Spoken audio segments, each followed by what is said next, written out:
Ito ang mainit na balita at trending ngayon sa mundo ng social media. Taktika ng mga Duterte, nabutasan at lakson, tumestigo na matapos ang sunod-sunod na paninira ng mga alipores ni Duterte tungkol sa ayuda ng gobyerno na ginagamit pang bili di umano ng boto. Abay heto, sinampal ng isang political analyst na taktika ito ng mga Duterte para malihis ang usapin tungkol sa impeachment ni Sara at ang tambak na reklamo laban sa mag-amang Duterte.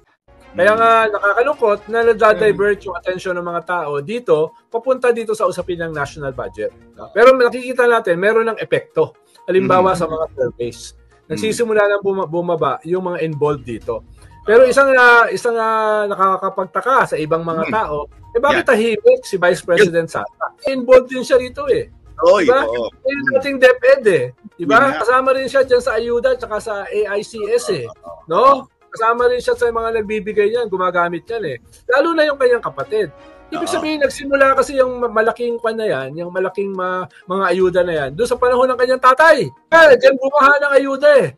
Noong panahon ni Digong. Kaya hindi rin sila pwede maghugas ng kamay. Diba? Ang pinapatira nila, yung kanilang mga vloggers. Pero sila mismo, kung kikita mo, medyo tahimik. Hahampas sa mukha nila eh. Doon pinakamalaki ang ayuda eh. Nung panahon nila eh. Diba? Kaya tumaas yung kanilang approval rating dahil nga ang daming ayuda bumabaha. At ang dami rin nilang mga port, ang dami rin nilang mga unprogrammed, ang dami rin nilang confidential saka intelligence fund.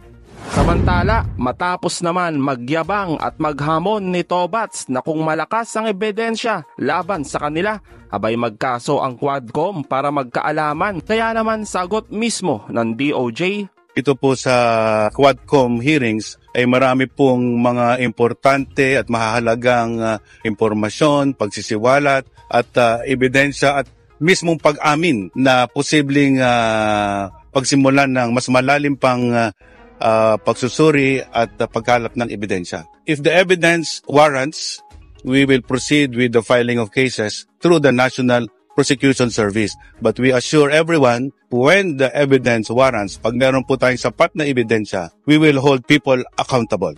Nagulantang naman si dating Senador Lacson at testigo sa mga alipores ni Duterte na puro batikos sa pondo ng PhilHealth na ginagawang taktika para ilihis nga ang issue ng mag-amang Duterte. Kaya naman, heto at sumagot na ang Pangulo tungkol sa pondo na taliwas sa paninira ng mga Duterte. Sana naman yung mga nagko-comment tungkol sa PhilHealth subsidy, pag-aralan ninyo ng mas malalim-lalim. At ito yung guarantee ko. Napakasimple lang ang guarantee ko. Kahit may subsidy, kahit walang subsidy, kahit anong contribution, all of these issues, hindi mababawasan ang serbisyo ng PhilHealth. Hindi mababawasan ang bayad ng PhilHealth sa insurance claim. In fact, baliktad. Padadamihin pa namin ang serbisyong ibibigay ng PhilHealth, palalakihin pa namin ang pagbayad sa insurance claims. So, I would like to just assure everybody, huwag niyong inaalala na mababawasan ang serbisyo kahit na kanino.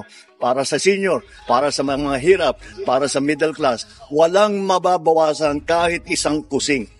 Quite the opposite. Dadagdagan natin yan in 2025, mas dadami pa ang magiging serbisyo na ibinibigay ng PhilHealth, mas lalaki pa ang magiging payment na ibibigay sa insurance claim. Kaya huwag po kayong mag-aalala, walang mawawala sa serbisyo ng PhilHealth para mas marami pang maibibigay sa taong bayan. Dapat bang magkaroon tayo ng ganyang klaseng presidente sa hinaharap?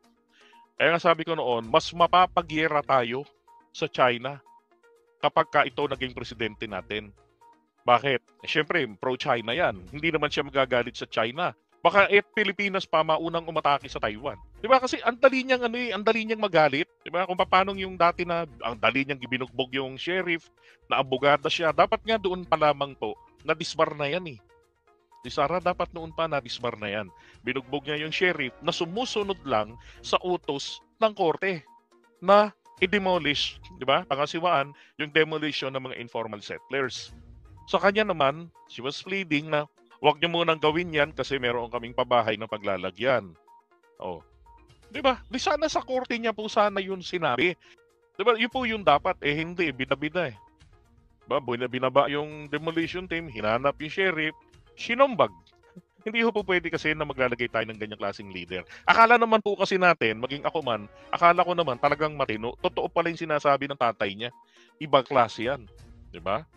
O, ngayon, congratulations. Dahil po sa kanyang pag-uugali, ayan, nahalungkat tuloy ang kanyang kabulastugan. At ngayon, namamakyaw siya ng impeachment complaint.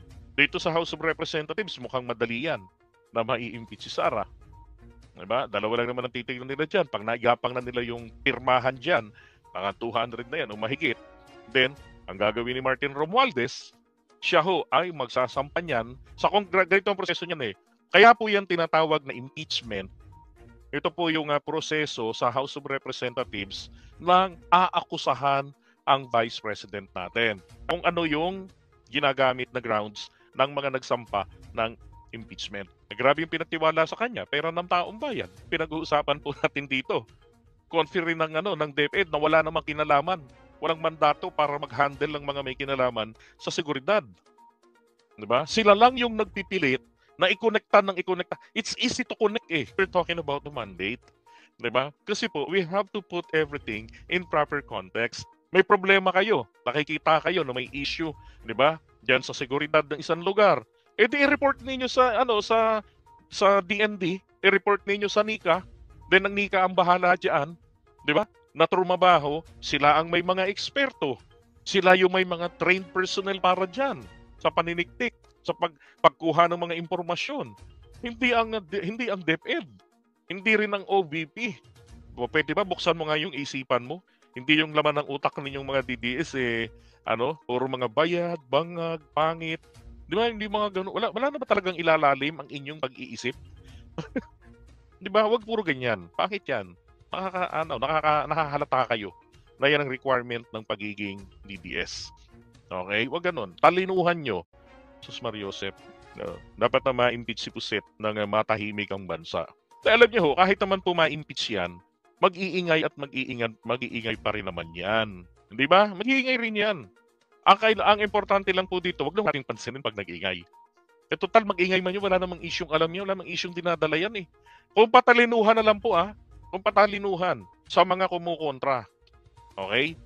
Mas matali ako, sige, ikumpara natin. Si VP Sara versus si Shelo Magno. Sino mas matalino dyan? Sino mas magaling magpaliwanag? Shelo Magno is a UP professor. She's not a lawyer. Yung dating taga-finance. Etong si Sara, mayor, abogada, vice president ng bansa, lumaki sa politika. Sino ina-expect natin dito na may sense magsalita? Yung tipong pag napakinggan mo, mapapakalkal ka, mapaparesearch ka. Di ba? Mas matalino pa si Professor Shelo Magno kumpara kay Sara. Anyway, ang katawiran naman po nila kasi dyan, wala namang merong monopoly na kahit na sinong mga politiko natin pagdating sa pagtulong, pagdating sa charity. Kahit sino pwedeng tumulong. Pero pagdating po sa usapin ng mandato, di ba? Irespeto mo yung merong mandato para diyan.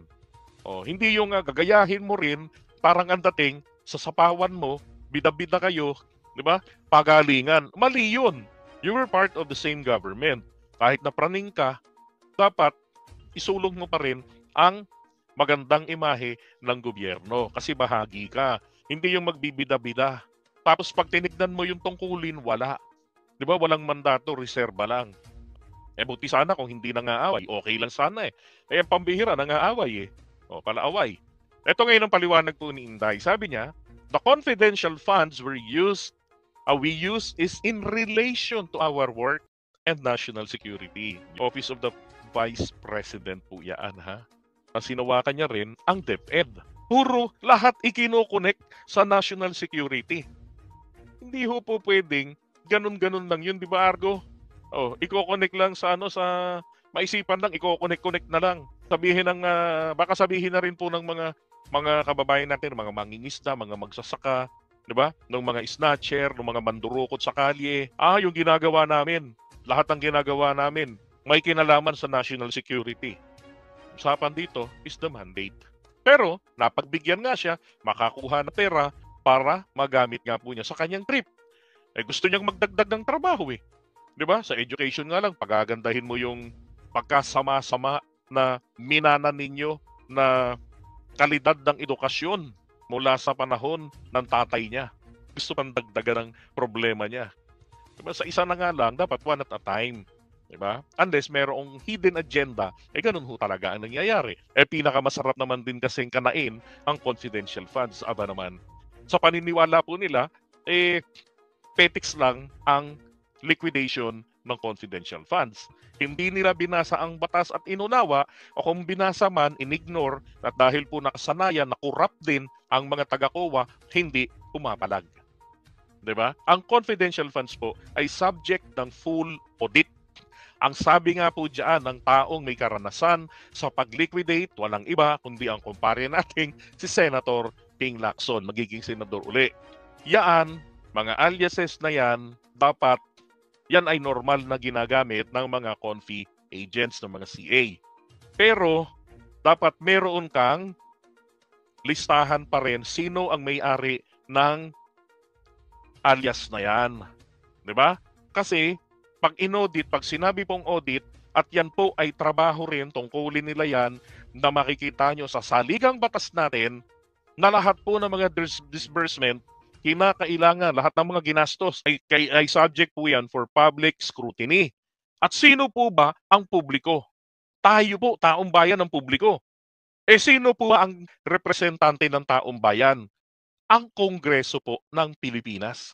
Ang mga mambabatas po natin, na yung iba, lalo na ron sa Senado, ang dami po rong mambubutas ng upuan.